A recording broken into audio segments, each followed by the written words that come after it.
Hello, Warriors. Let's have a great week. Welcome to Face, anyone that's new. Hi, Monica. Break out the champagne bottles. Pop the corks. S&Ps are at new highs here. Hi, Coach, Shahab. Everyone doing okay? Let's have a good week. So, 3 Ps for this week. Prudence, probe, and protect.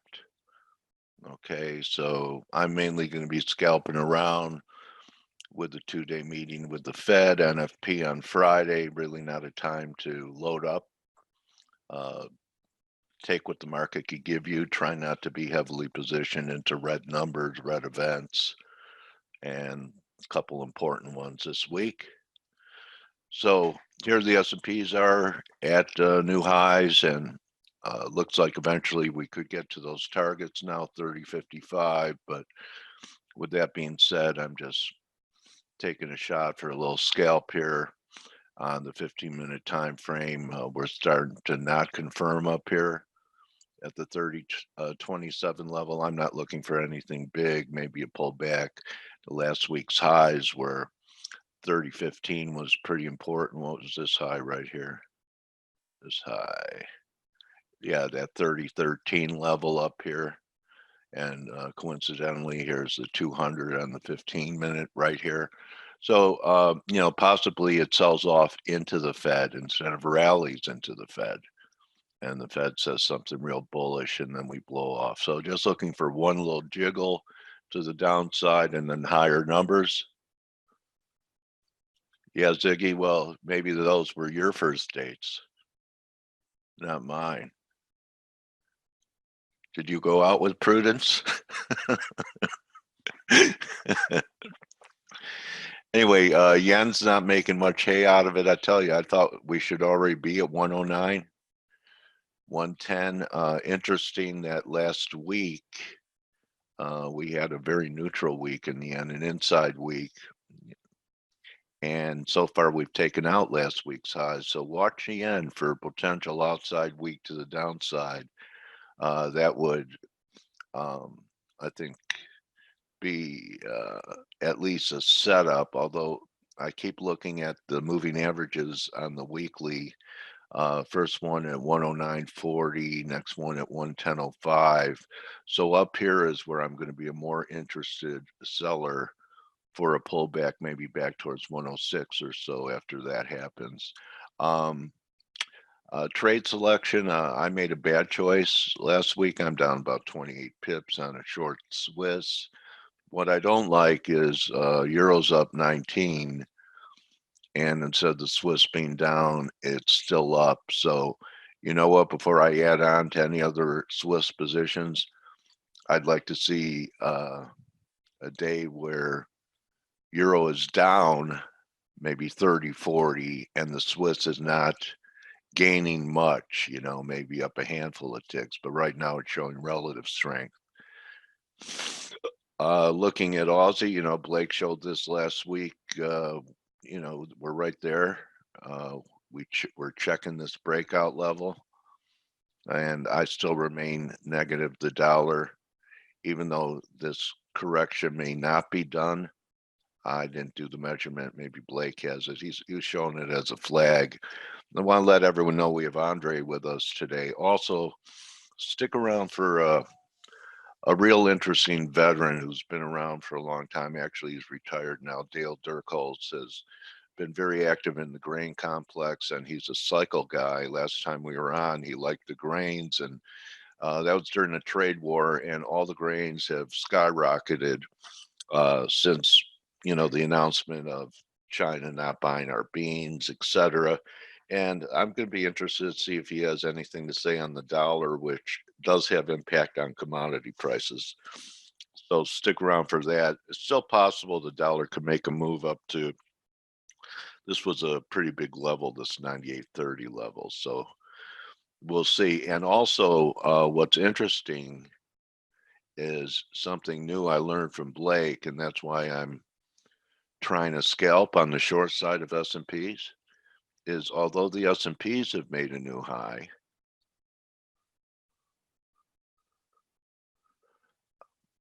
the peso has not taken out the lows from Friday. So I'm not saying that they won't, but I'm going to ask Blake if this is the first time since the S&Ps have been marching towards its destiny of new highs, if he is seeing that the peso is not confirming that.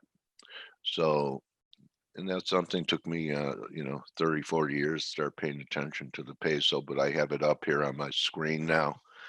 So looking at that, one other thing I wanted to touch on, I talked about the market narrative of the S&Ps making new highs and the crude market making a lower high, a secondary lower peak. And, we have a lot of confluence here of moving averages around the 57 level. Okay, so I have to think if the S&Ps have 30, 50, 30, 60 in it, that will punch through and go head up towards this 58.5 level, because this little formation from here to here actually does measure up there. You're going to know there's a problem in crude if we get back under this peak and this resistance. So back under 55, something else is going on if we could start closing under this green line, which was kind of a breakout of a little ascending triangle. You could see it a little better on a 4 hour. So, we've resistance, broke through, breakout measures up here, but back underneath here, then I think crude's on its way to test last year's lows and break down under that 50 level. That 50-50 level was a very important level. So with that being said, and working with the best trading team on the net, I'm going to hand it over to this guy right here. I think he's trying to help Andre get set up here. Hey, good morning, Coach. Hey, how are you today, buddy? I tell you, Mondays are tough. Mondays are tough. I'm really, really excited. You know what? We had a European time change this weekend, I believe. Oh, this stuff. I'll let Andre confirm that, but I'm pretty sure we did. Yeah. So our viewership is always light this week because they don't know. No, and we're gonna have people pop in like in our chat room in about an hour and go, "Oh my God, I forgot! The webinar started an hour early," and then our time change actually happens next weekend, which I'm super excited about. But for you it doesn't matter, but for me it does. It's the 5 months of like bliss I have. Oh, that's right. You get the extra hour. Oh yeah, 5 months of extra hour. It's so great. Yeah, Andre did say that. There was the time change over the weekend. So so yeah, anyway, just hold on really quick. You know what I'll do is I was thinking a lot of our a lot of our listeners are I was thinking maybe I should tweet it, but it doesn't really matter because most of them are probably not even in front of their computer thinking that they're an hour.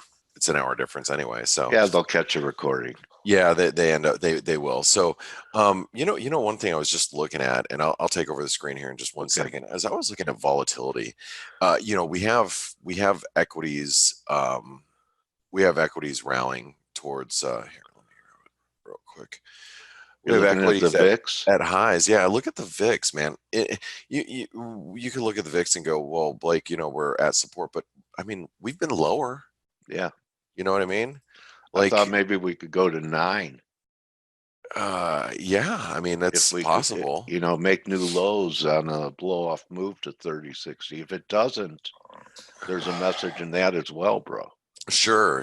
I mean, you could argue that maybe volatility does stop here, but the fact of the matter is the markets are bullish, equities are bullish, and here's volatility, like maybe coming on some sort of trend line. But I look at the S&P and I'm trying to ask myself what's going to stop it at this point. You look at equities and go, they look bullish, and earnings aren't as bad as people have thought they would be, and you know, I mean, did you see Microsoft? Yeah, I mean, you know, Microsoft just, been leading. yeah, It hasn't made a new high yet. You no, know, with not yet. Steve and I talked about this. It's a wave 4 triangle in Elliott terms. So we need a new high. Wave 4s terminate with one more thrust. I was figuring maybe we traded 144 or so. The high is 42 and change. So I'm actually waiting for that for a reason to maybe top pick the S&Ps. One more thrust, and if that's a correct interpretation, it's a wave 4. The next thrust is a terminal thrust for 5. So watch your Microsoft, buddy, Mr. Yeah, Softy. but let it lead, you know, Yeah, let it show us the way. Because right now, you know, you look at S&Ps and we're at the all-time highs, and we're at, you know, 30-30 right now.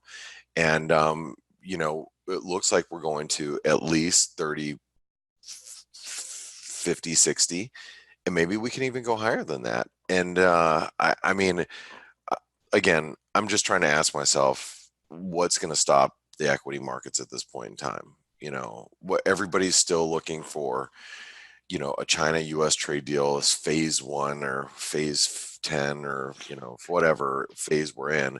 It you know, it doesn't matter that the markets are still, you know, waiting for a China US trade deal to get done. And then you got Brexit, you know, you got earnings that aren't that bad. I mean, you get the S&P that's just grinding higher, and volatility is falling. And so, you know, if you look at like some of these pairs, like, you know, the euro yen, I mean, we've got a bull flag pattern.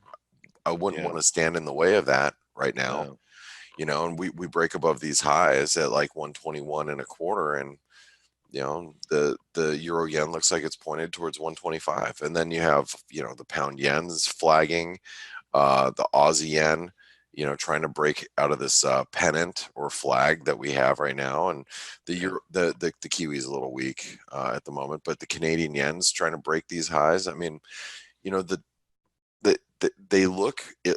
You know, the FX market looks like it's risk on for the most part, and and and equities continue to grind higher as well. Volatility is How low. about the peso not making a new low with new highs in the S&Ps? Have you seen that I have been recently? I have been watching it, but see, you know, and that's a great question, Coach. You take the dollar max. I actually, you know, I played this on the long side last week or week and a half ago, week and a half ago. I forget what it was. Yeah. Oh, hold on.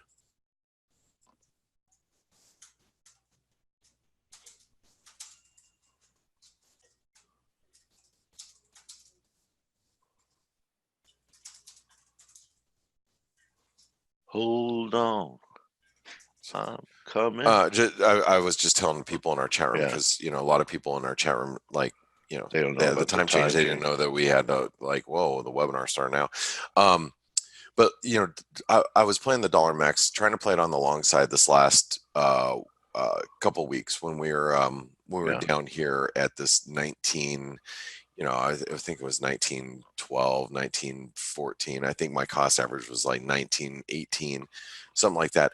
And we couldn't break higher. Yeah. And so when it started to turn lower, I think I got out of it at 1908 or something, Uh-huh. or 1910, somewhere around there. I took a loss on it. Anyway, things trading extremely heavy. We are, as far as I can see, we're below this long-term trend line. As I mentioned Looks in like the that VIX. video, yeah, yeah, right. It does. I mean, you know, depending on Heavy. how you draw your lines here, I mean, I think we're breaking down. Yeah. And I mean, just, you know, if you disregard that spike low, maybe it goes a little bit further. But I've I was reading technical analysis from, I can't remember if it was Barclays or Citi or Goldman this weekend, and actually one of the banks, and again, I had a long weekend. I've been yesterday. I was like all over the the city, driving my kids all over. You know, I'm a professional taxi cab driver. On the weekend, between sporting events and parties, you know, Uber. I'm like, yeah, I'm like Daddy Uber. I'm like dad Uber. Yeah, it's exactly it.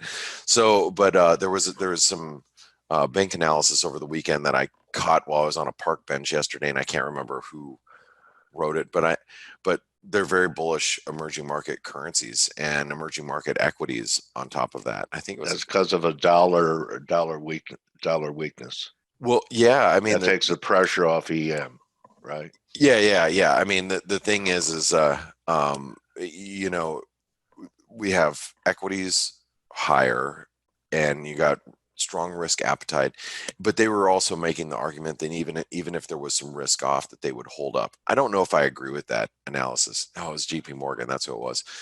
I was reading some JP Morgan analysis. Anyway, uh, but I sat here and I looked at the US dollar Mexican peso, and again, the way I have it drawn, we're breaking that trend line. Maybe if take it down to, you have to get below 19, or you have to get below 19, 90 or 1895, somewhere around there before it really starts breaking down.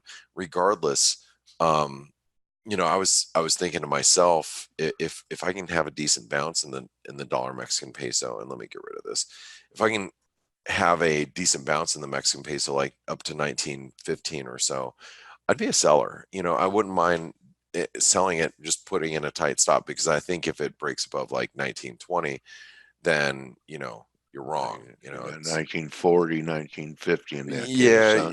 yeah. I mean, that's giving it a lot of room, in my opinion. I mean, because this, it's a wild one. Well, I guess it just depends on your position sizing. For me, I can't risk that much. I can't sit there and you know have a 40 pip stop in this thing, because when you're trading the size that I trade, it's like, yeah, nah, I don't want to take that kind of risk, because it'll hurt. But for me, I would be willing, as long as I think that equities are continuing to grind higher. If we get a bounce like this, I'd be willing to sell it, because the way I see it, it looks like we're broken down. Like I said, other banks are still looking at the US dollar Mexican peso as, you still have a little bit of distance to go before it breaks down. But regardless, you've got the dollar Mexican peso that's trying. Then you have the dollar Canadian, and I talked about this on the week ahead video. This one's pretty clear, Coach.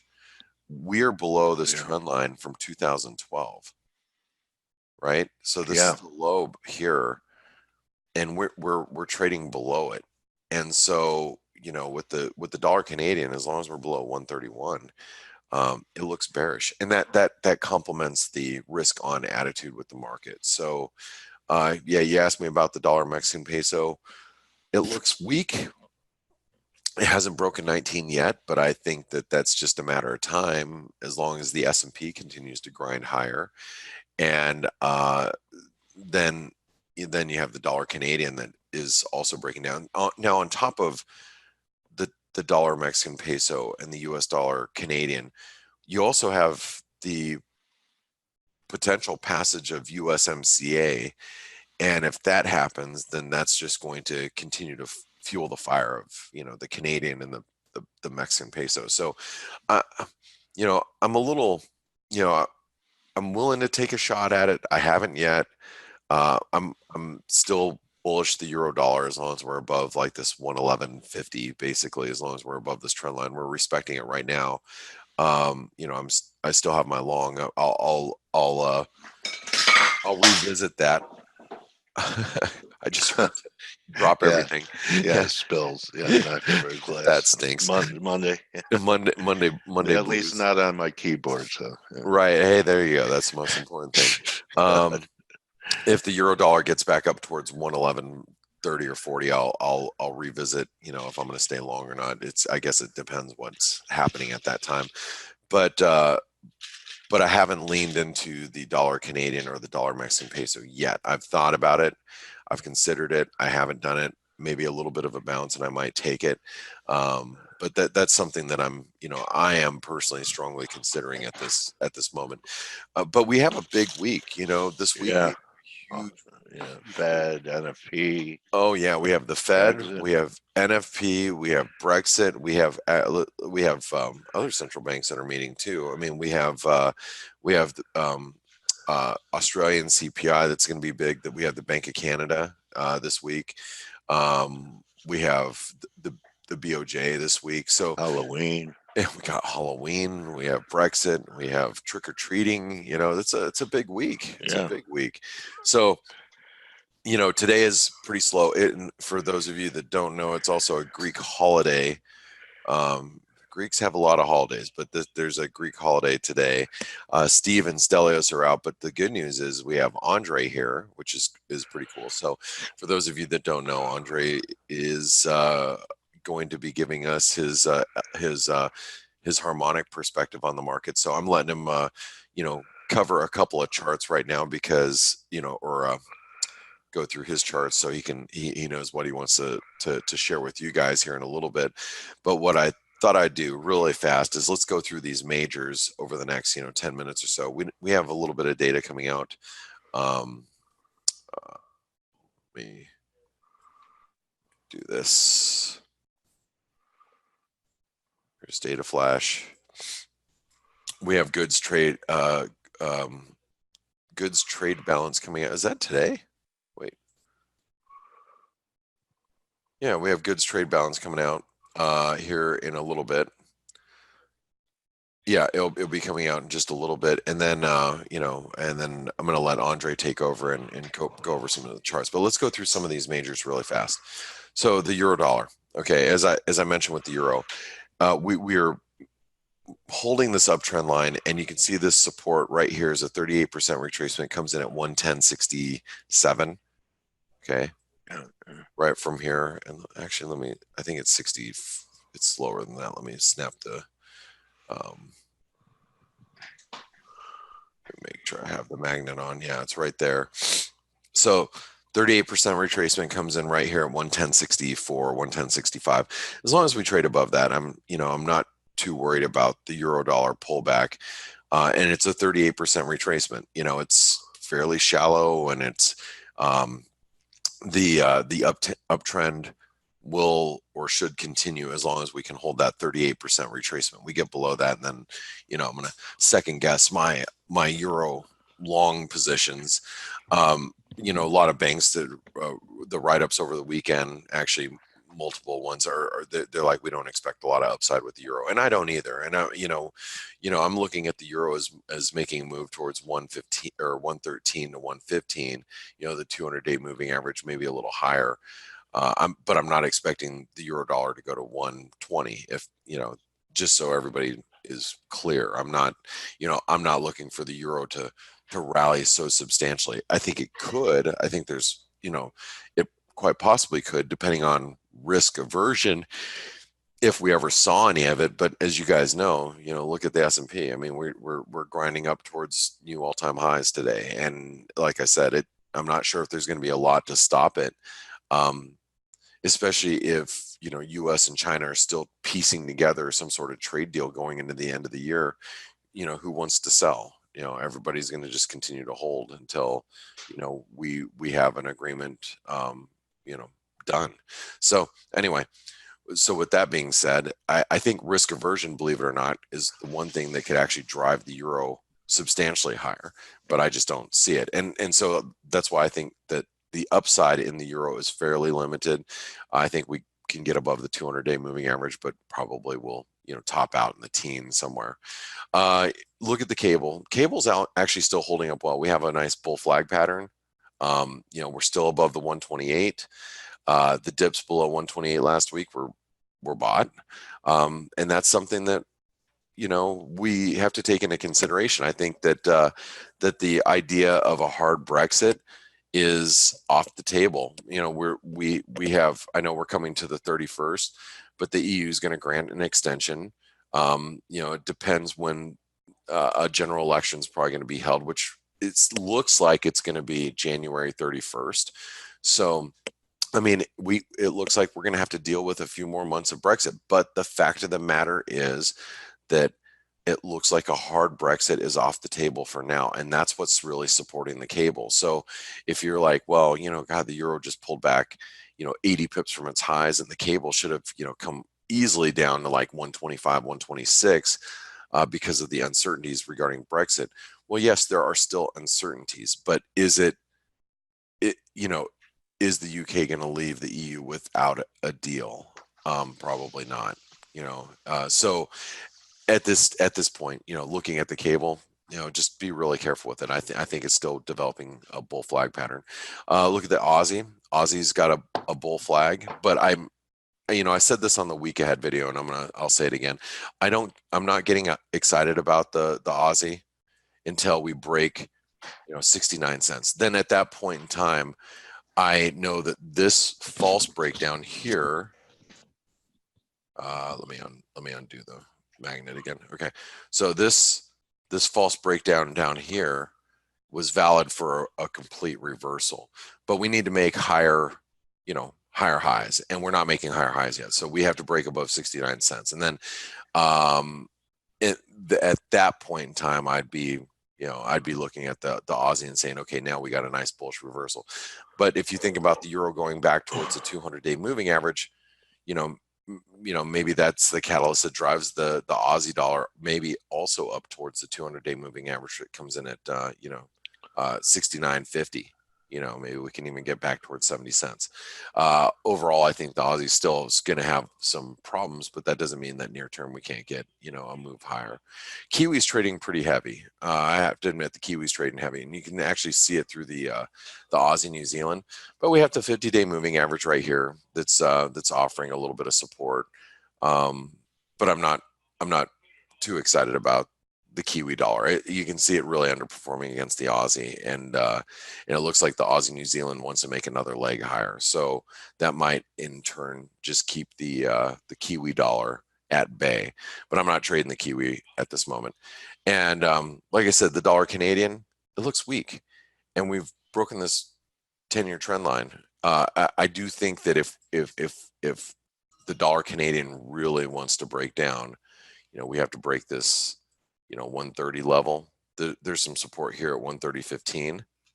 Those are the lows that were back here in early summer, but a break below 130 would be a pretty bearish event for the dollar Canadian, in my opinion. We are getting towards oversold conditions, so I'm a little nervous about trying to short it down here. Like I said, I think if it gets any type of bounce back up towards 131, you use that as an opportunity to sell it. But for now, it's still trading pretty weak. We're not getting any buying interest down here, and that is not a good sign if you're long, because buyers aren't showing up even at these levels. I mean, we've been sitting down here since the end of last week, and no one's come in and said, I want to buy the dollar Canadian down here. It's still trading really heavy. And like I said, the dollar Mexican peso is as well. This is a currency pair that I could argue is below its long-term triangle support. So it is still trading pretty heavy. Not super excited about trying to chase it down here, but it hasn't given me any signals that I should be a buyer yet. One last thing that I'm going to talk about, and I talked a little bit about all the other yen pairs, the euro yen, pound yen, Aussie yen, all the bull flags that are developing there. But look at the dollar yen. The dollar yen, here's the daily chart. We have an inverted head and shoulder pattern here. Also keep in mind with the dollar yen, this is the one thing that really scares me about being on the short side of the dollar yen. We also had a false breakdown. And I remember when we severed, the 105 level, and I was like, oh man, this is gonna be ugly for the dollar yen. And it didn't hold, and it reversed. Because we reversed like that at that triangle support, we probe through these lows and then we reverse. This inverted head and shoulder pattern is pretty valid. And then if we break above the 200-day moving average, and this is the bottom of like that, support, this is a spike low. You can see the spike high right here. And then you can see another spike high. That all comes in around 109. so a break above 109 is going to take out the 200-day moving average. If that happens, I mean, we could see a pretty good squeeze in the dollar yen. You look at this, this inverted head and shoulder pattern and where it could go. You're talking a move back up towards 113, and then that in itself is a very, very big structural move, because we come out of this triangle and that's bullish. That a move up towards 113 probably would suggest that we're moving up towards 120 over time. So I look at all these yen pairs. I look at the S&Ps and how strong they are. I look at volatility, how weak it is. It makes me a little nervous about being short risk at this point. Okay. So just some food for thought as we go into the beginning of the week, but who knows? Higher yields too, bro. Yeah, it does. It does. It does. And then, you can see that, the bond market, here's the 10-year, we could break this uptrend line, and come down a little bit in the 10-year, and yeah, we would have higher yields for sure. So anyway, so I want to see if there's any questions that we've had that have come in before. They want to see your Halloween costume. I actually saw it on Skype. Yeah. Unbelievable you made that yourself. Thank you. Well, I didn't make it myself. So so one of the things is I've been making this costume for like the last year and a half, and it's pretty extensive, and it's a Star Wars character, and my kids have been badgering me to make this for the last couple of years, because I'm like, I can make one of those, and it's one of those that I start the project and then I'm like, and then I'd stop, and because it's required a lot of work, but I finally did it, and I've built it. And it's Boba Fett, the bounty hunter from Star Wars, and so yeah, I've my kids have been badgering me to do it for years, and I finally went together and did it. Now the problem is I wore it to a Halloween party on Saturday, and I didn't realize how fragile so many pieces were. So now I've got to fix everything for trick or treating. So it's the big deal is, Thursday night I had to give it a dry run this weekend, and so it's it was more like a piece of a sculpture. It's going to be better just being a prop in my house versus an actual costume to be worn. But anyway, Halloween's so much fun around here. My kids, they really dig it, and it's I'm in the final stretch with the last couple of years that my kids are going to actually want to dress up. Soon it's going to be hanging out with the teenage kids, doing pranks more than dressing up. But girls coming and up. the girl, all that. So anyway, how about gold? Hama's asking about metals, gold. Yeah. So gold, we still have this nice bull flag pattern. The problem though is if risk appetite continues to improve, gold might, continue to consolidate. We might have done a little false breakout here, and maybe we just that was a hell of a reversal on was Friday. It Friday? Yeah. I mean, we left a nice little, that's a long upper shadow doji, which is, they tend to be bearish, and that's what I dressed up as, whatever you just said. A long upper shadow doji. That was they go, what's that?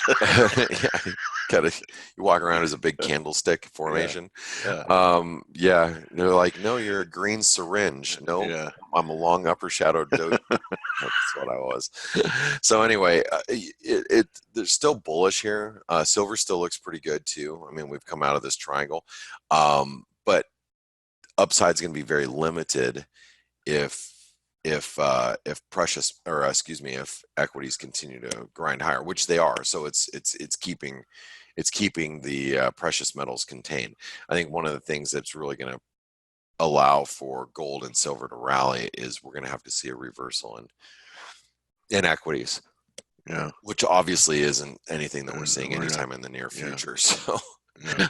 All right. Well, let's bring on Andre and let's see what Andre has to say this morning about what he's seeing develop. Because one of the things about harmonic patterns is that it's really more of looking for targeted reversal areas. So I'm interested to see what Andre might be looking at as far as where stocks might go, or Hello, everyone. like that. Hey, Andre, how you Hi, doing? Andre. Hello, Blake. Hello, Dale. How You are you? butterfly.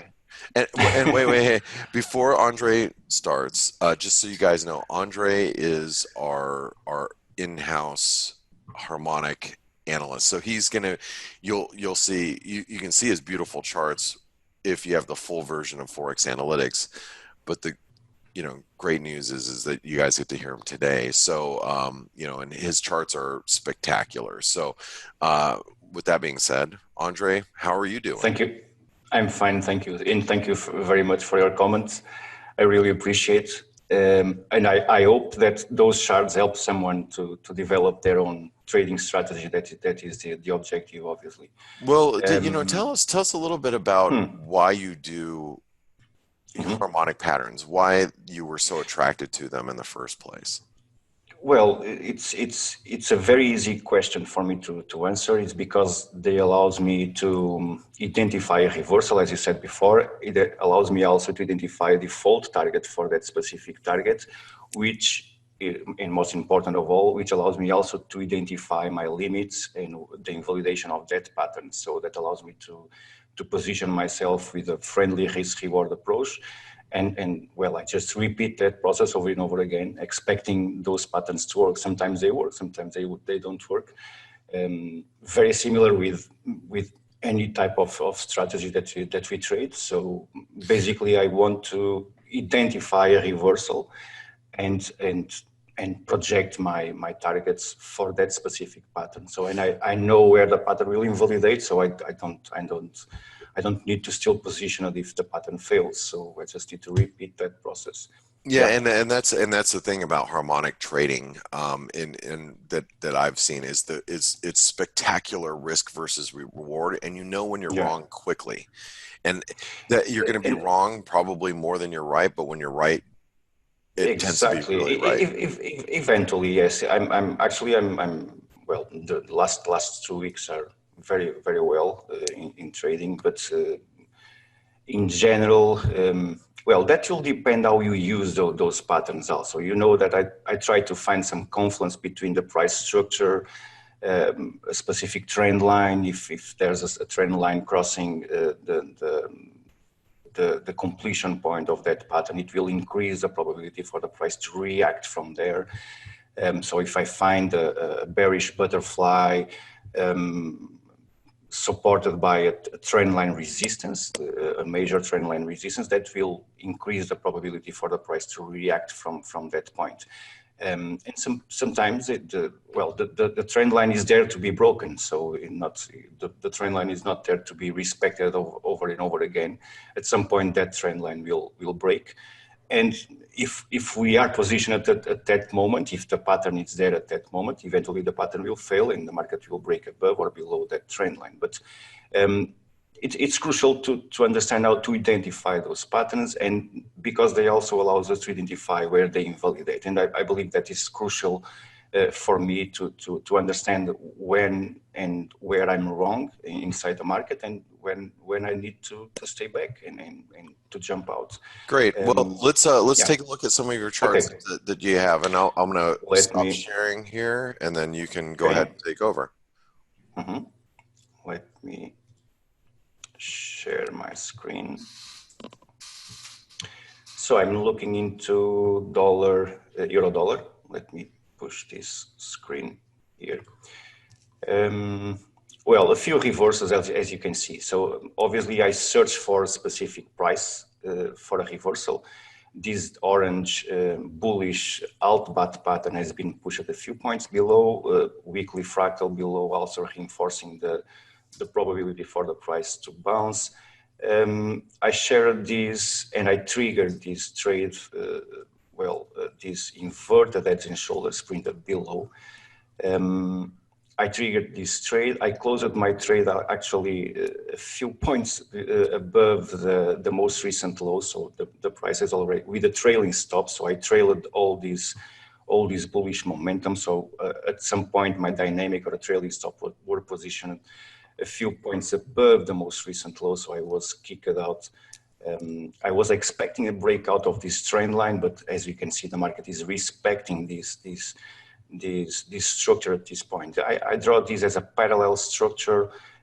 The market has traded above that parallel structure. It has printed a new daily fractal, and it has started to fall from there. So I was expecting at some point the market to achieve the 38% Fibonacci retracement, which is not yet, that is not impossible. We can see the price feeling some pressure at this point. This is the most recent 4 hours fractal support.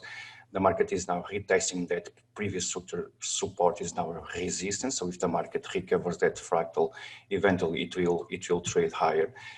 We have this descending wedge now being formed. So at this point, we have also three major swings, which allows me to identify when eventual ABC correction, eventually if the market starts to bounce from here. Obviously, we need to see a breakout of the most recent trend line resistance. So in terms of advanced pattern formations, if I need to search for a long opportunity or a buy opportunity, I will search for one eventual bullish bat pattern at 88% Fibonacci. This is positioned at 110.12.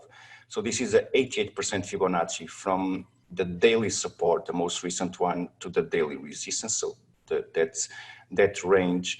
At this point, we have one eventual bullish bat pattern. And as I publish it, and as I suggest always, if the price fails to find a support at around 110.12, eventually a retest of the daily support, the daily fractal 109.91, golden fib right a few points above, previous structure resistance, also a next zone for this lower degree inverted heads and shoulders. So this zone eventually may offer some pressure and some support. Obviously, I always project the three alternative patterns that the bullish bat pattern suggests if failed. So if the bat pattern failed, and I have a quote for that to explain that. So if the bat pattern fails you just need to grab it. And obviously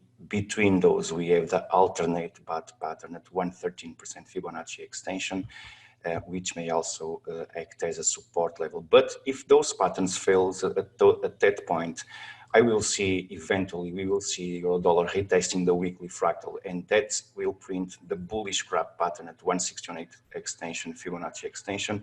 But until there, the market will obviously offer you other opportunities and eventually will print a signal suggesting that behavior. Until there, we need to wait. The closer pattern at this point, if the price breaks below this parallel structure, 110.12 bullish bat pattern at 88% fib above the daily support, with the golden fib 618 right above. At this point, let's see how the market behaves. Here we can also use RSI to help us to identify the momentum. At this point, we have no oversold conditions, no bullish divergence being offered at this point. I will not ignore the possibility to see euro versus dollar trading a few points lower.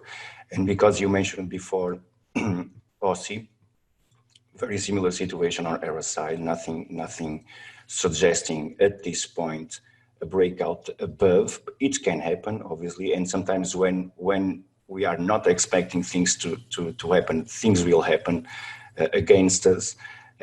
But we're still inside this bearish, as you said, this bullish flag, actually. Bearish structure, bullish flag. We expect a breakout above of that structure. We can see the market has failed just by a few points, the 38% Fibonacci from the most recent lows to the most recent highs. So the market has failed. Not usual for the bearish bat pattern. The bearish bat pattern usually will search for that Fibonacci, and that's one of the reasons why I will not ignore a pullback again and threatening again the previous structure fractal resistance. We are trading that we are rejecting that previous structure resistance now as a support, but I will not ignore.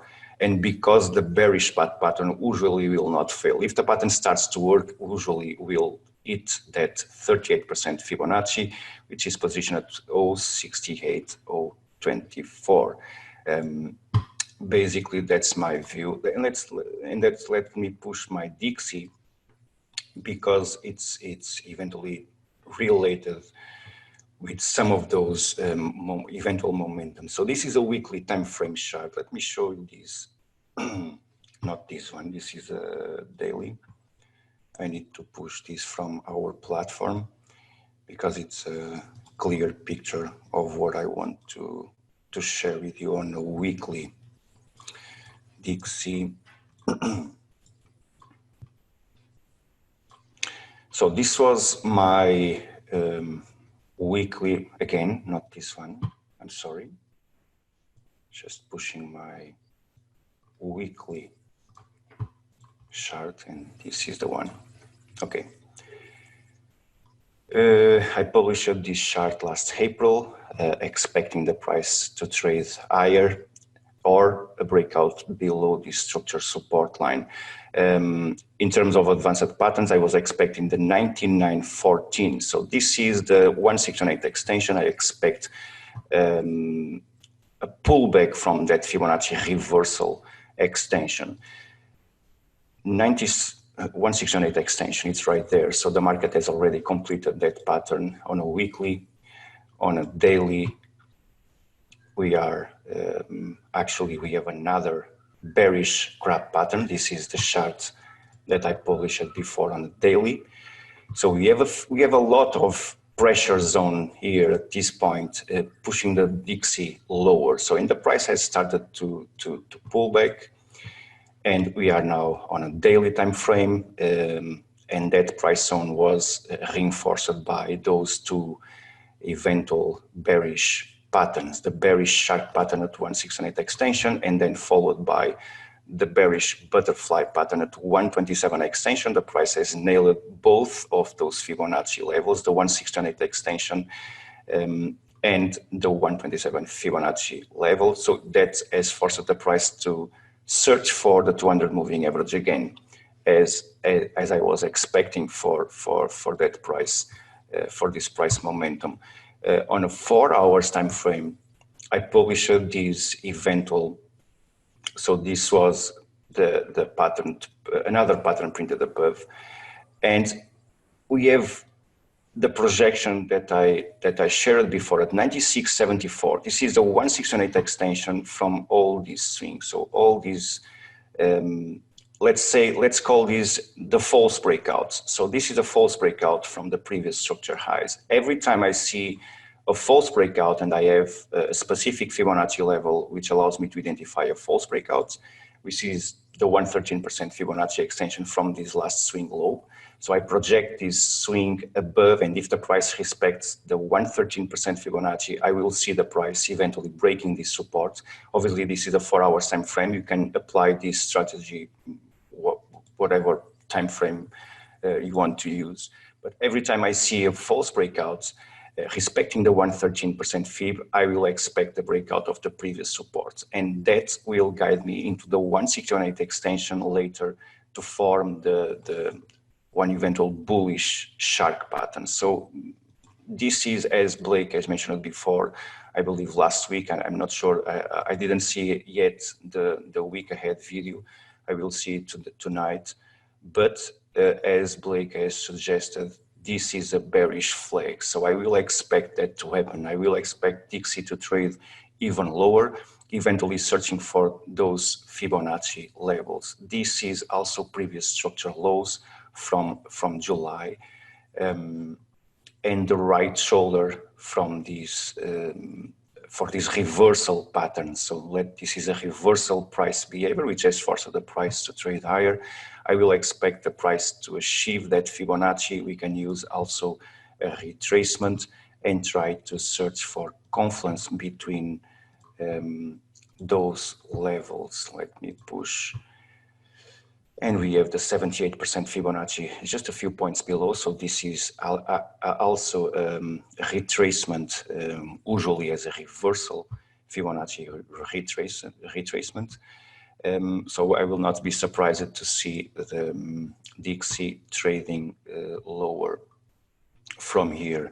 Let me push Euro versus New Zealand. This is one of the charts that I want to share with you because the market is being pushed into a completion point for one eventual bearish sharp pattern at 168 extension. So this is positioned at 175. Let me just adjust this Fibonacci here. So this is my picture for Euro versus New Zealand. I'm searching for an opportunity to go short at 175.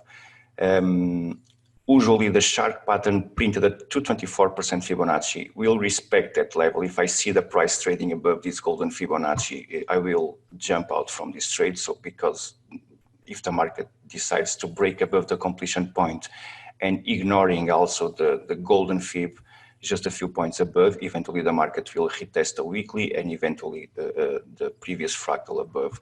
So I will search for an opportunity to go short at this point, at this level, which will force the price, or which may force the price to retest the 4 hours, the most recent support.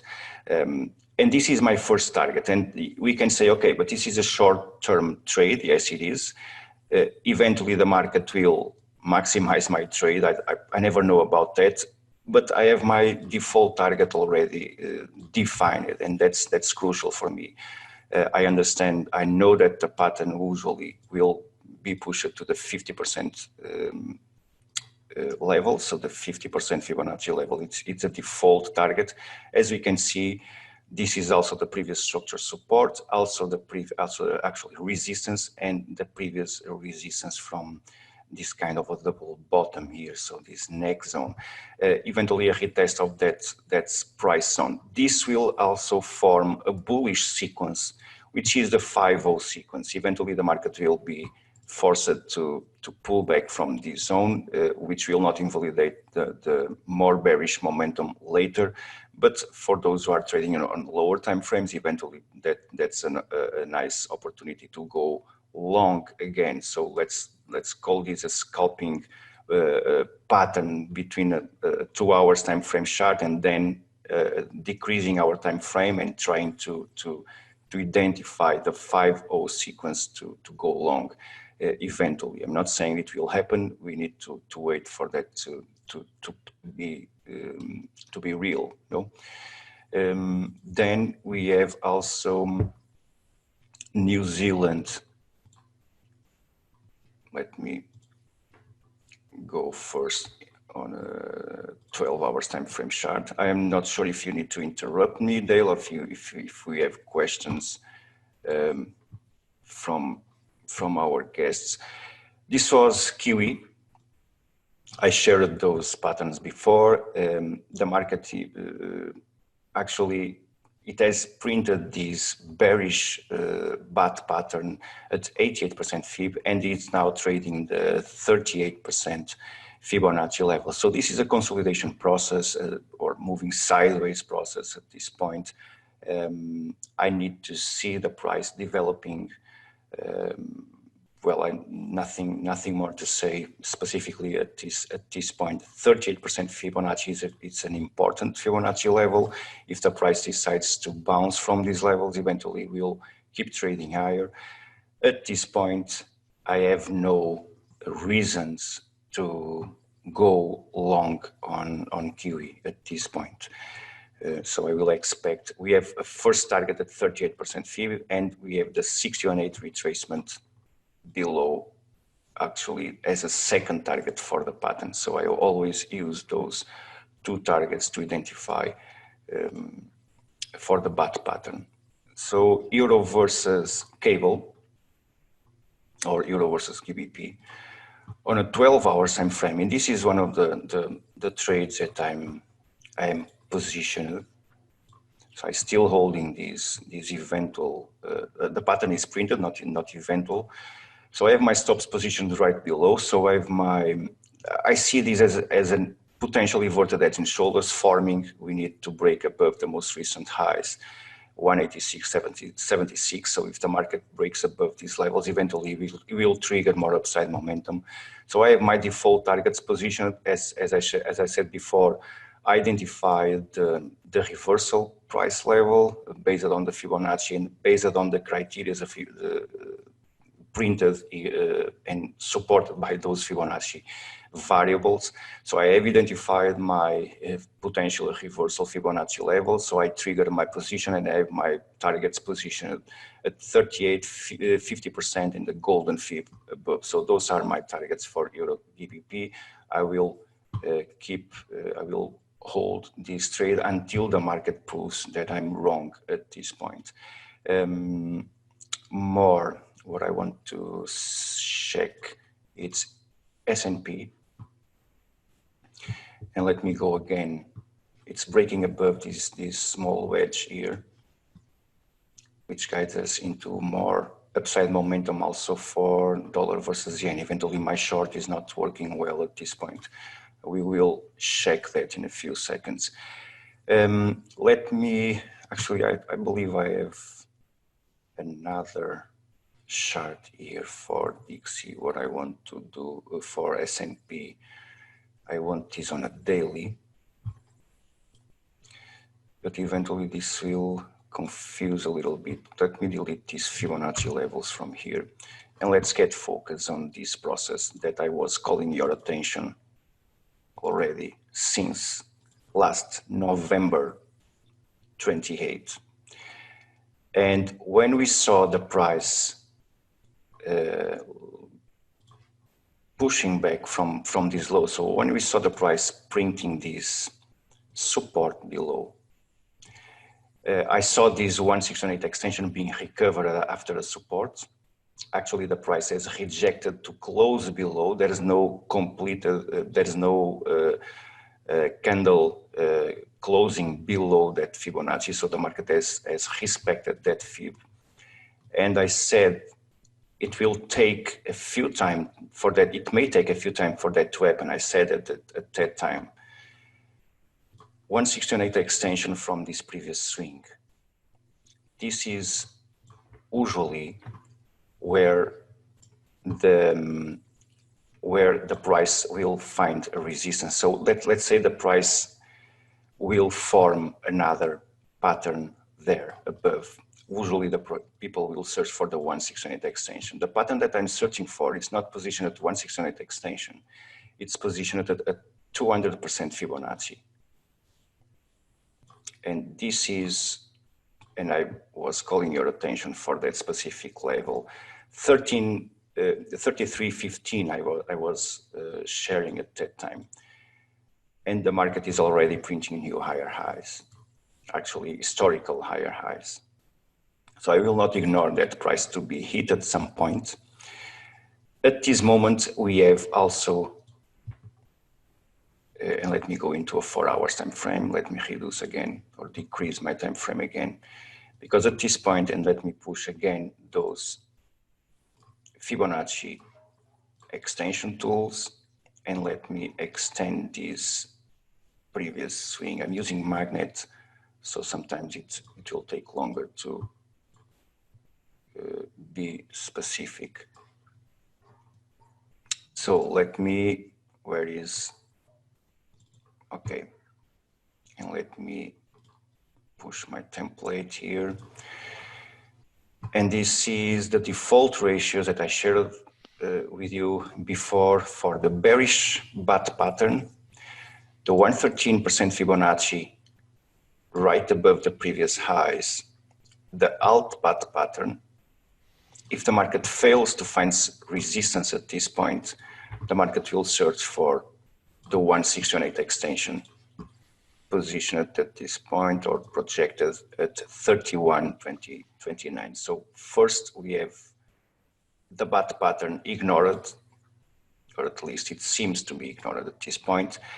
The 113% Fibonacci, a false breakout above the previous structure highs, 30.46, which may also offer an opportunity to go short, at least for those who are searching for short opportunities, and obviously the 168 extension above. So those are my levels for S&P without ignoring that daily projection above 33.15. So this is my view for S&P.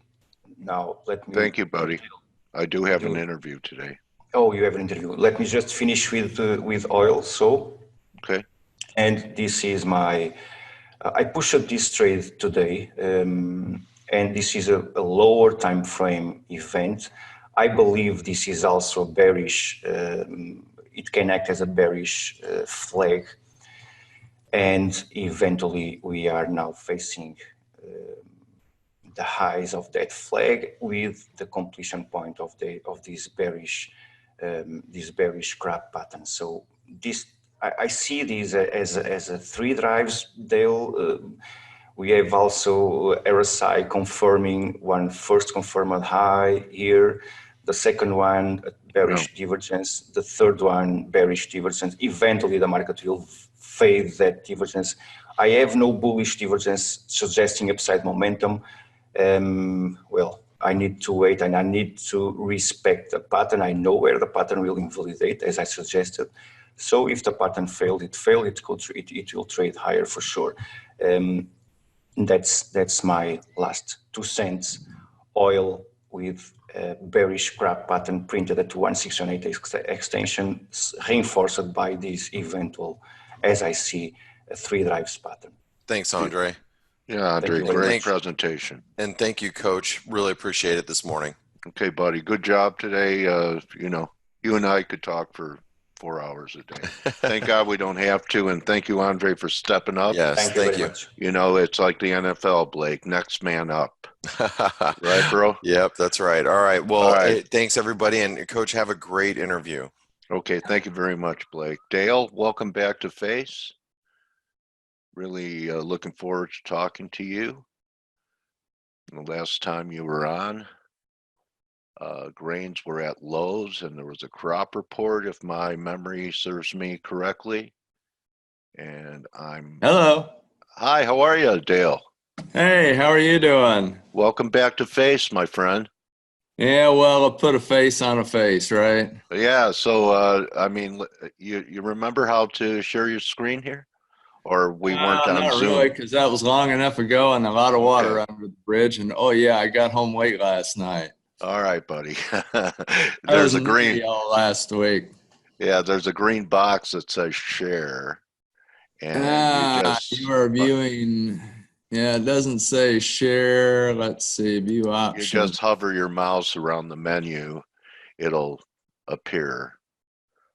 A green box that says share. Yeah, up at the top. Yeah. Yeah, request remote control. Nope, that doesn't work. No, it's share. See, down on the bottom. I see where we're at here. Okay.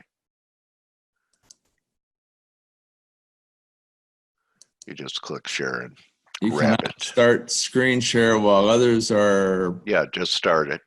Choose the. I did okay. Still doesn't give it to me. Dale, I'm sorry to interrupt. Others participant is sharing. Do I need to stop my sharing? Yes, I believe. Let me try to do that. Okay, try it now, Dale. There we go. Working now? Not yet. So it'll say share. Let's see what we go. Okay, here we go. You're good now. Okay. We see the soybean yield. Thank you, Andre. So now we are sharing. Right, and we're talking about you have U.S. soybean yields, and I think you were constructive. I remember when we were talking Dale, bullish sentiment, or what I follow, DSI, had all the grains in, like, you know, the tens or sub 10, and we've had a huge rally. Was the rally more based upon the crop report and yields, or the fact that China, because of their problem with their pork population, has to come in and buy agricultural products from us, even though there's a trade war going on? You can talk about it being all of the all of the same at this particular moment in time. You know, the crop here in the U.S. is probably the big thing that's been playing out here during the summer months themselves, simply because of, you know, into the weather we had in the spring, which it seemed like the Midwest, we were continuing to make our rowboats bigger to stay afloat at this point. And so we got corn, soybeans, both planted extremely late this year. In fact, in a lot of places, the latest on record. We can step back and we can talk about, you know, the amount of acres that didn't get planted, the record high we'd ever had in prevent plant acres, which is an crop insurance designation where a producer gets paid a partial payment if Mother Nature precludes him from planting acreage. And this year they hit a little over 19 million, let's just say 20 million acres. And the prior record high we had was just over 9 million acres from back in 2009 or 10. So,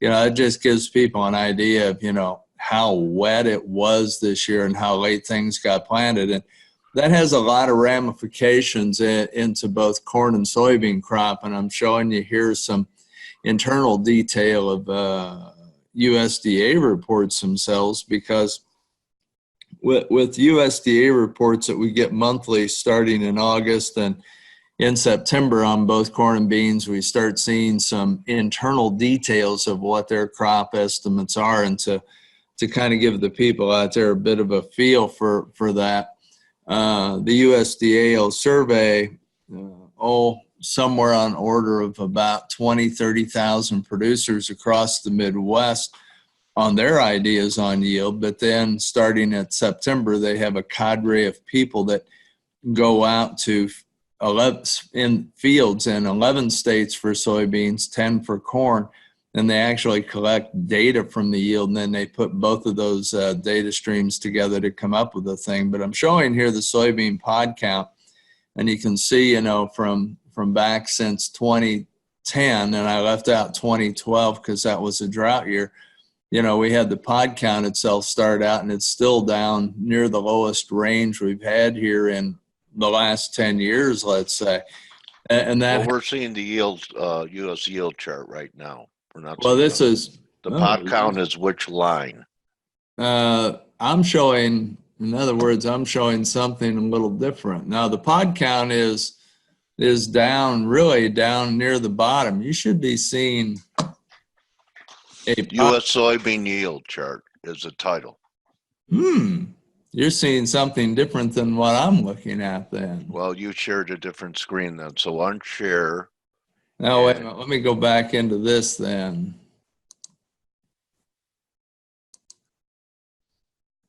Okay, there's pod count. Yeah, there's the pod count.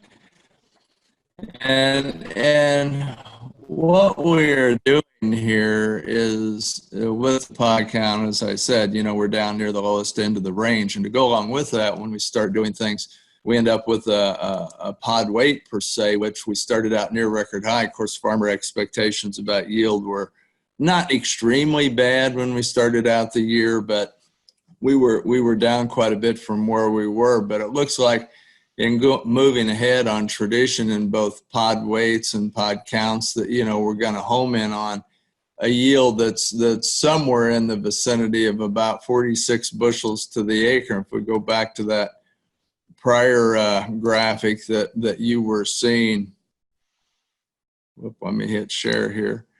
This one here was soybean yield. The USDA right now is down at 46.9, and it looks like we could head it down somewhere to about 46 bushel.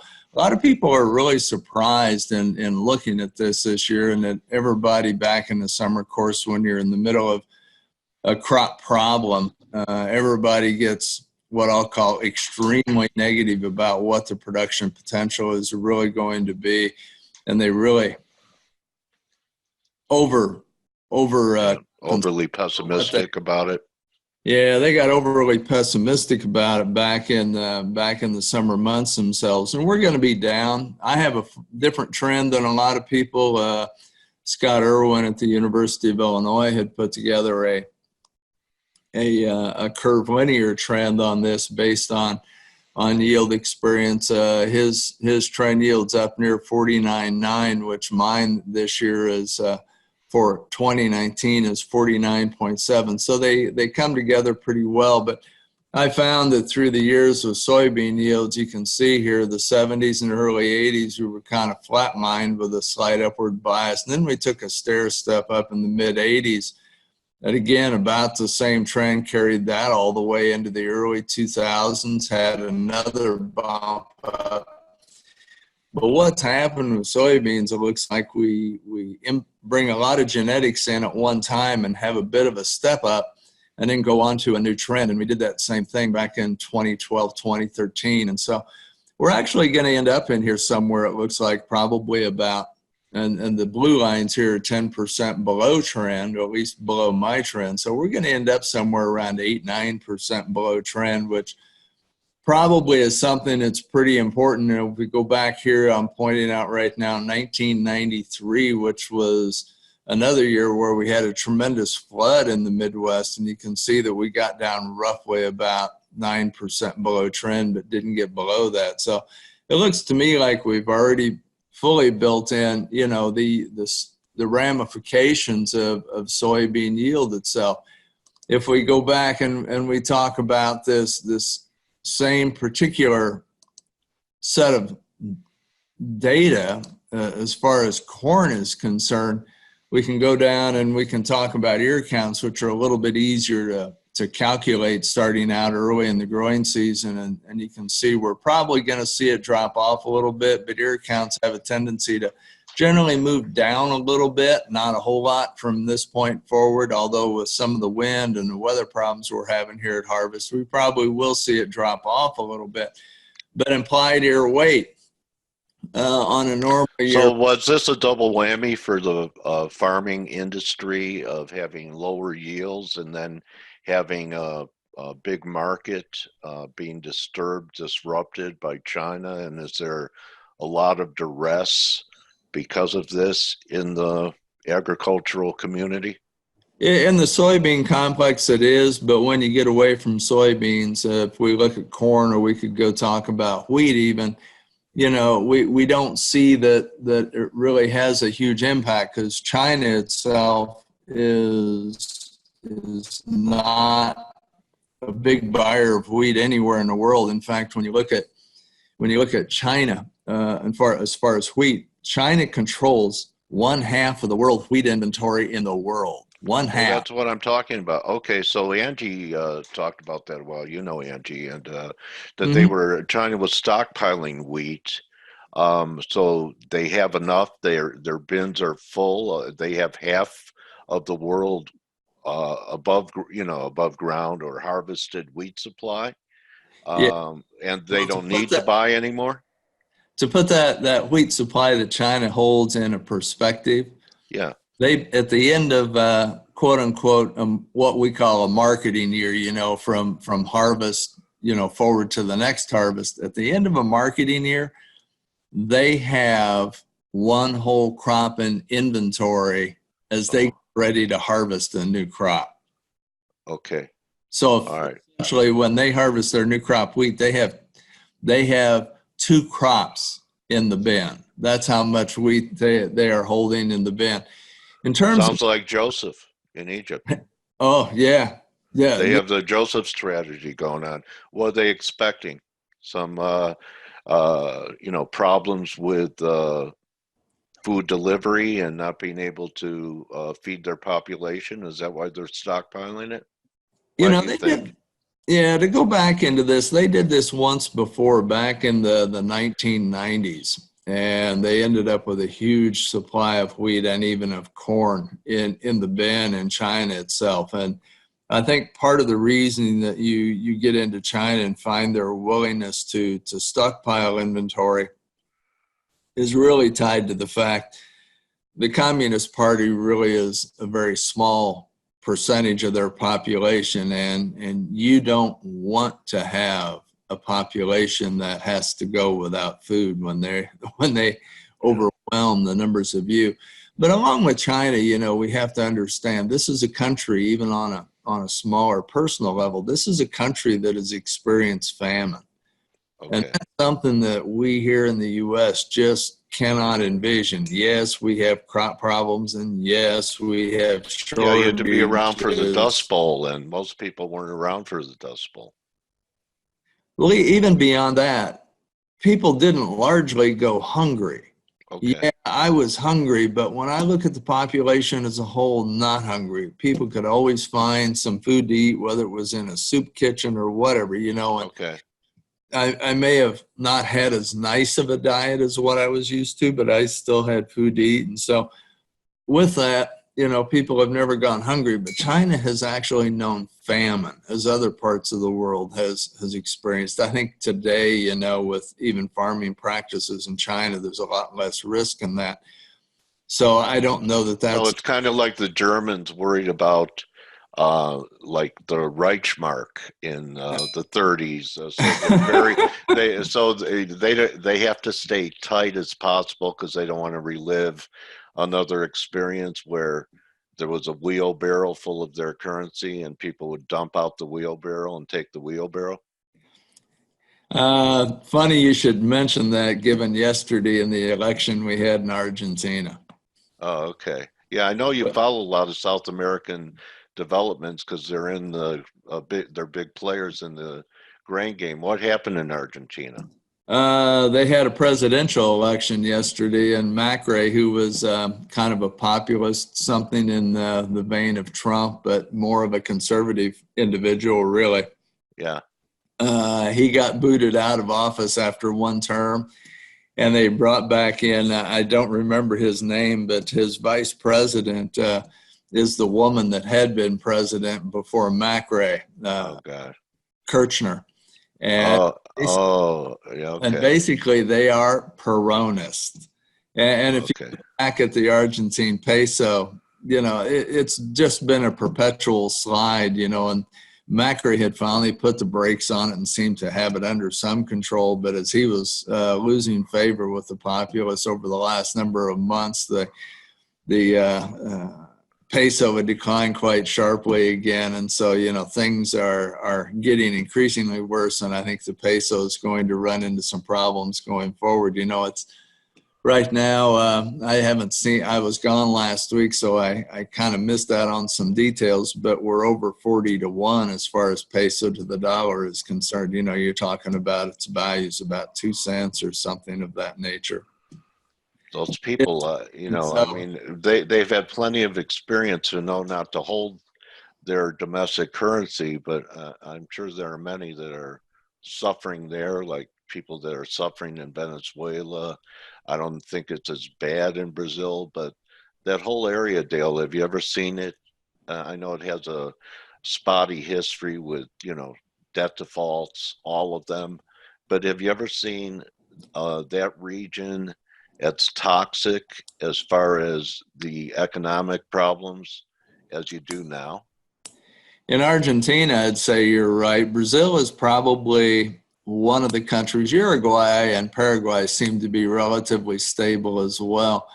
Bolsonaro, that's president of Brazil at the moment, he's a populist and again somewhat conservative, and he seems to have a fairly good following, and I think liked pretty well. And they are slowly seemingly making some progress down in Brazil, versus Argentina seems to just continue to lurch from one side to the other down there. And so with that, I don't know how I would stay as a citizen of Argentina and stay for years. In fact, I know here in central Illinois, in fact, a couple of people that were Argentines that have gotten married to U.S. people and were glad to get out of the country. And a couple of them ended up settling down here, and they go, boy, you know, other than being a beautiful country and having lots of potential, don't want to live there.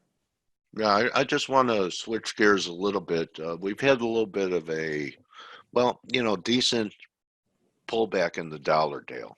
And Oh, yeah, here. yeah, okay. So you're going to get there. So the trend hasn't been broken, but in nominal terms, would a weaker dollar, say we pull back to 95, 94, have impact on grain prices in a nominal way? I think slightly. I think, you know, the whole dollar thing is one that when I look back at it, we'll go back here to, whoops, went too far. This graphic here, and it's one that I've kept around. It's about, I think about 2-3 months out of date here. But when you look at the dollar over a long history, you know, about every 16 years or so, you get a peak in the dollar. And the last peak we had back here was in 2002. This one right here. And I think Yeah. Okay. And with that, you know, 18 probably would have been another peak at this point, you know, getting out to about here. So this whole pattern that we've got going in the dollar, I think is kind of interesting. In Elliott wave terms, when you look at the dollar, and this doesn't show the low we had back here in 2008, this graphic here, which is a weekly, we had another low in 11, but when we go from this low we had in 11, you know, you can get out a nice 1, 2, 3, 4, 5. And then you look at this whole break we had into the low we had in April of 2018, and you start to get a sense here that, you know, we ought to have another move up to match the move up we had out of the, whoops, went the wrong way. The move up we had out of this low back in 2008, because this looks like a 1, 2, this was a 3 and a 4 into the low we had back here. Mm-hmm. Summer months themselves, but this whole pattern here is starting to take up, you know, from an Elliott term, and one thing I'm kind of watching out for is maybe a failed fifth. Okay, a truncated one. And do we have a much more negative move coming in the dollar at some point than any of us realize at this particular juncture? I'm kind of open to that, so it's going to be interesting, you know, looking at this on what kind of move to the downside do we get in the dollar here temporarily. Right. You know, you mentioned the 95 level. We'll go back to an old 38% retracement level off this 94-ish. 17 to 18 down there at 94.20. Yeah. If we get under 94, you start to build even a more negative look at the dollar for whatever reason. And I don't have a clue as to why. Maybe it's tied into the election coming up next year here in the U.S. Yeah. Who really knows? But it has a much more negative scenario. So I'm really kind of interested in this, and that this does have implications. But as I've told people over a lot of years, and here, let me go to this next slide, and, you know, and it shows the Brazilian real and the Argentine peso. Yeah. Now, this is long-term, you know, starts back in January 14, and they're much more negative when you look at it. But look at the peso. It just continues to move lower at this point in time, and even the real has a weak undertone to it. So when you look at agriculturals, you know, you don't specifically look at the dollar index itself, which I do watch it. But when you look at the dollar, roughly about 60% of most Euro. of the indices are tied to Europe. Yeah. And with that, when you look at the agricultural market, yes, we have a big agricultural trade with Europe, but realistically, when you look at currency valuations in agriculture, you look at what's going on with the real, what's going on with the peso, what's going on with the Russian ruble, which I think is really important. And it has two ties. Number one, in wheat, because they've become the largest wheat exporter year in, year out in the world. And also the Russians, you look at the ruble because of the impact back in the crude oil market. Right. And overall, as you mentioned, where this whole conversation started, The Chinese. So you watch the yuan itself too, and try to keep a running track going there. And, you know, the Chinese themselves, and one of the problems we're having in this trade dispute is that, you know, they have been accused of manipulating currency values. In other words, trying to keep it cheap, both impact import, export, and the trade in the world. Yeah, they said they wouldn't weaponize it, but it's been weaponized. Oh, it has. It has. And, you know, that's the one thing that you really work with. And the one background issue in all these currencies that I just wish I could get my arms around with the idea. When you go to Europe and when you go to Japan, it's negative interest rates. Yeah. And you know, I sit here and I think about negative interest rates, and you know, if you come at it from a quasi-Keynesian standpoint, you'd want to say, you know, you really only have a chance to have negative interest rates when you're really in a massive global depression. Right. Or a country depression, to where I will pay somebody to hold my money for me. How much will you pay me? Yeah. Yeah, I know. To me, it's like Rod Serling Financial Twilight Zone episode. That would probably make a good episode too. He couldn't have written what we're living through right now. You know, you bring up rates, and I'd like to wrap it with this because, you know, I know you specialize in grains, but you're a veteran market trader and watcher, Dale. And do you have any explanation, or what are your thoughts about what's happening in the overnight repo market, Fed funds market, that the Fed is injecting so much liquidity into that? Why are the banks paying up in this type of environment for overnight funds?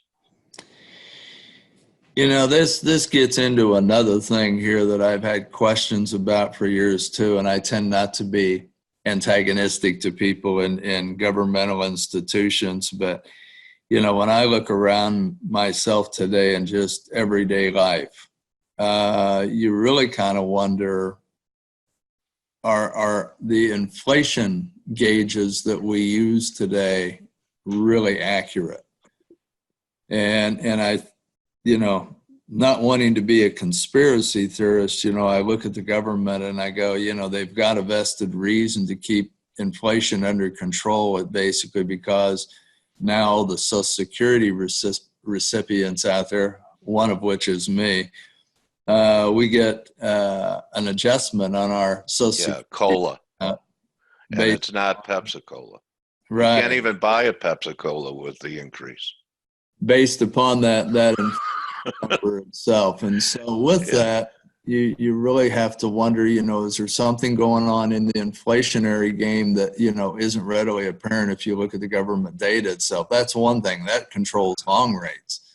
But we can look at the long rates where they are and being as low as they are. And then you look at the short rates, which, you know, and you start looking at the yield curve and you're going, are the inflation numbers and the impact that they're having on the long rates out there really lower than they really arguably should be at this point? And so are we trying to keep interest rates held artificially low, or at least trying to hold them low? But again, government's got a vested interest in that because of the size of our deficit. Right. They don't want rates to go up, because if they have rates start going up, like let's say we had back in the 1970s, and getting a move up in the pace and rates like we had back then, that digs a hole in the government's budget real quick because of the amount of debt we have on the books. So, you know, the overnight repo thing, you really kind of wonder, is money really as plentiful as everybody really wants to say? Because I don't understand, you know, why there's liquidity issues in an overnight rate. I don't either, you know, other than if you, and I don't have a rate chart on here, other than if you're really in an environment here where the supply of money out there in the overnight period, or let's say in the very short term here over the next week, is much tighter than what people really understand.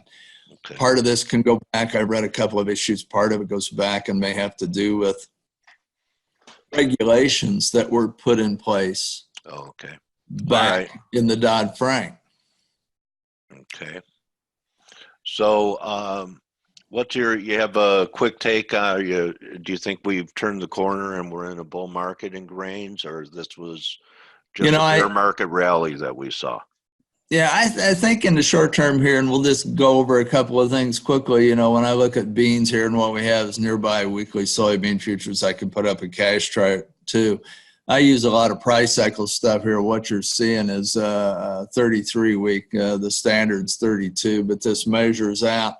The low we had back here in August looked like it was a 32-week low. So, it basically sets us up to where we probably are going to be somewhat weak looking out in here to this next 32-week low that's due somewhere around the middle of January. Okay. So I think at this point, what we've seen is a nice little bear market rally with a break that's still going to come. But when I look at the whole pattern here we've constructed the last couple of years, I really see a soybean market that wants to move higher. So my real thought and my real concern here at this point are the things that are going to unfold down in Brazil in particular this year that we really don't understand or appreciate yet. We started out a little dry. Now planting's getting about on pace at this point. But see, weather for them, you hit middle of December, and if it starts drying out, that has big repercussions for them down there. And so maybe the soybean market is telling us something, but right now, I think everybody has gotten ahead of themselves, gotten way too pessimistic as far as yield potential on soybeans, even though I think they're going to drop a little bit yet. I think that's still been exhausted, and we just don't have the upside energy. But I think we come back down here into the 840, 850 range again. And if we hold up somewhere around 850, which for whatever reason is some kind of a modern day price level that seems to hold, and if we'd go back over this last little high we had here at 950, then you start moving up into the $10.50 to $11 range real quickly. And you can say the same thing if you look down here at the corn market. It has a 40-week cycle in place here. The last low here was really the low we had there in the middle part of June. Had a nice big rally in it. And so we're due for a low out in there that comes back into somewhere around early February itself. So I think corn market's really still in this same bear market thing. And if you look at yield on corn, we'll probably come down a little bit. But I think a lot of the people in the industry are still too overly pessimistic on potential of the crop, because the reports you get from the country, and we're only about a third of the way through harvest, tell us that USDA is probably not that far out of the mix. Okay. So interesting. So we're probably looking to buy some breaks later in the year.